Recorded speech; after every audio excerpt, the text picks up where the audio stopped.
Force be with us. Rated PG-13. Get your tickets now. Everyone, welcome back to Gerard Goes Geek. I'm your boy GeeYee, and you know what? I got to apologize. I'm sorry I haven't been putting out videos as much as I used to, or as much as I should be. It's just we've been really busy at the network working on our shows. Christmas period is very busy. A lot of stuff going on in the world of sports, so I apologize. That's enough about my work situation. So let's just get into what you guys came here for, and that's my review of Rogue One, a Star Wars story. Leaving the theater, I think the smile on my face must have been from ear to ear. And I remember looking over and telling my friend, that's got to be what it was like for people leaving the theater after watching the original trilogy, or even like watching Empire especially, because that movie felt special. So now we're going to get into some spoilers. So if you haven't seen the movie, pause this video, add it to your watch later, and come back. So off the bat, the first thing I'm going to say is it was a bit jarring to not have an opening crawl. While it was cool to get the flashback scene before the title card, I feel the crawl would have helped explain a couple of things and maybe flush out a little bit more of the background leading into it. It was a very different type of storytelling though, with the flashback, something that a Star Wars movie hasn't done before. So that was neat. One weird thing about the opening sequence, I will admit, was when the font for the title card came up and Rogue One appeared on the screen, it just felt a little different than all the marketing material. Yes, it was the traditional yellow with the hollowness that's all Star Wars, but I mean, why not match it with everything that's been on all of the posters and all of the marketing material? Jyn Erso's background story was very dark. Obviously, her mother's killed right away, her father's captured and forced to work on the super weapon, and then she's raised by Saw Gerrera. That's just, okay, Disney, you got me in, you're going dark, you killed a character in the first 5 minutes. Let's get into this then. Also, the intro to Cassian Andor, who, I gotta say, Diego Luna, he did a great job with his character. As you can tell that he's struggling with the light and the dark, but he's willing to do what he has to for the rebellion, up to and including killing people on both sides. As you see in the opening scene when he kills the guy that gave him the information, and later on when they're on Jedha and he kills a soldier fighting for Saw's group. So Jedha on a whole is a very interesting planet. Again, another desert world, but it had a very different feel. It had a very, I don't know, I want to say Jerusalem feel, or something of that nature, where it's such a religious site, but it's so filled with war and corruption. You know, it's something that Star Wars has always been so good at, and that's world building. This movie is no exception. It continues the trend. So many awesome planets, so many awesome worlds.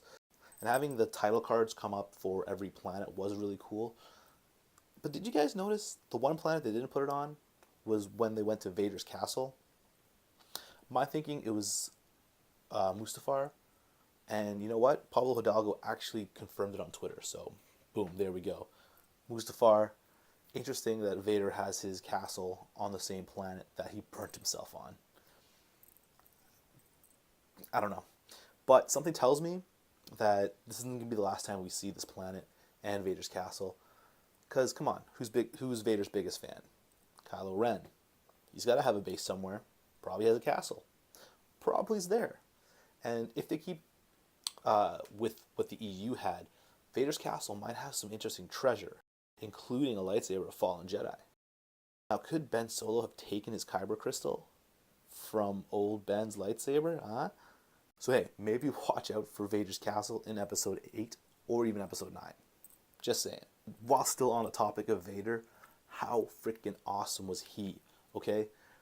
Easily one of my favorite parts of the movie.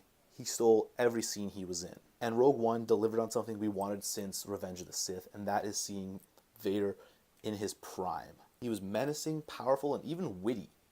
The one line where he's choking Krennic, that's...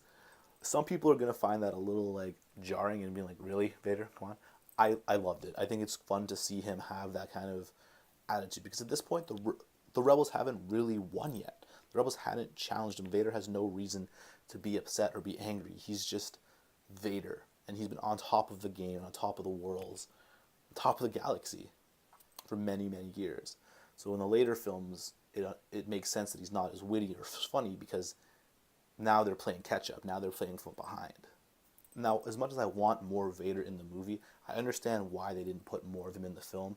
I actually think they cut a scene of his in the reshoots, but aside from that, the real thing is, if you had more Vader, it would have taken away from the other characters and the other villains especially, because Ben Mendelsohn did a great job with Orson Krennic, and I think if you had more Vader, Krennic wouldn't have been as predominant as a villain or someone you even care about. He'd be an afterthought or an after villain. So I think it was a good balance only having Vader in 2 scenes. Speaking of villains, the Tarkin CGI thing, we're getting there. It's not quite perfected. I thought it worked if you can just let your imagination run with it and don't think about it or look at it too much. But we're getting there, and I think we're not too far away from having that technology perfected. And hey, maybe you'll see it by the time the Obi-Wan movie appears. While on the cast of the Rebels, I think the one that stands out the most to me anyways is the droid K2SO. He's hilarious and honestly one of the best droids I've seen in the series. Great character. I want more from him. I really hope he appears in Rebels. Speaking of Rebels, there was a couple of Easter eggs. I only caught one of the supposed 3, and that's when on Yavin 4, there's a PA message that goes across asking for General Syndulla to report.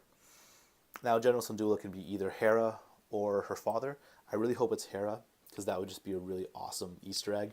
And the other ones that I missed was apparently Chopper is somewhere in the background on Yavin 4. And obviously when the fleet shows up to Scarif, the ghost is somewhere in there. One last thing before I stop rambling.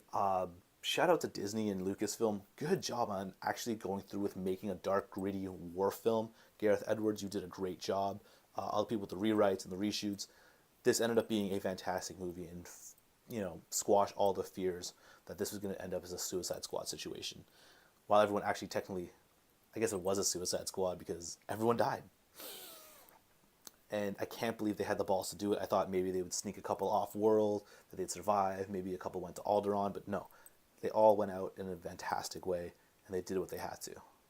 Honestly, so right now, after seeing it the first time, and letting it all settle in, I need to go and see it a second time and catch some of the little things I didn't quite see the first time.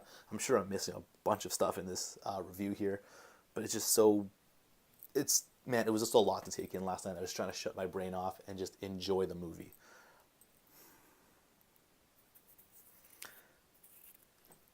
Anyways, what did you guys think? Drop some comments down below and we'll start a discussion. I can't wait to hear from you. If you like this video, don't forget to actually hit the like button. And if you're new here, don't forget to subscribe. And until next time, may the Force be with you.